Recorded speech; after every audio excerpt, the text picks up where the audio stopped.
सो आजकल ना बच्चे टाइम सेव करने के लिए, बिकॉज बहुत ज़्यादा टाइम तो वो पढ़ाई को देना नहीं चाहते, तो मेजरली ना ओरली प्रैक्टिस करते हैं। क्वेश्चन पढ़ लिया एंड ओरली उसका आंसर चेक कर लिया।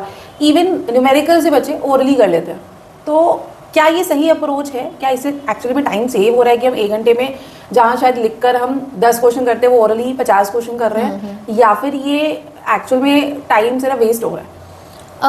शॉर्ट टर्म में इफ़ आई से कि ओरली कर रहे हैं तो it might be okay, but if I से लॉन्ग टर्म में I don't think so, I don't believe in it. क्यों? क्योंकि हमारे जब सेंसेस इन्वॉल्व होते हैं किसी कॉन्सेप्ट को पढ़ने के लिए, जब हम अगर बोल रहे हैं और फिर अगर हम उसको लिख भी लें तो वो अच्छे से हमारे दिमाग में रजिस्टर हो जाता है।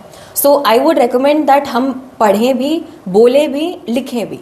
जितने ज़्यादा सेंसेस हम अपने यूज़ करेंगे उतना ज़्यादा अच्छे से हम उस इन्फॉर्मेशन को रिटेन कर पाएंगे, एंड देन वो हमारे ब्रेन में for a very long time रहता है।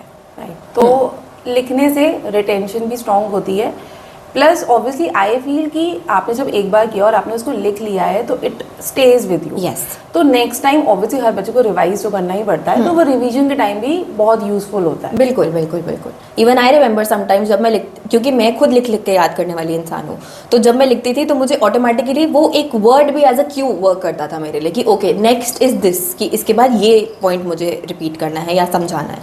सो ऑफकोर्स लिखना is always better than speaking it out loud.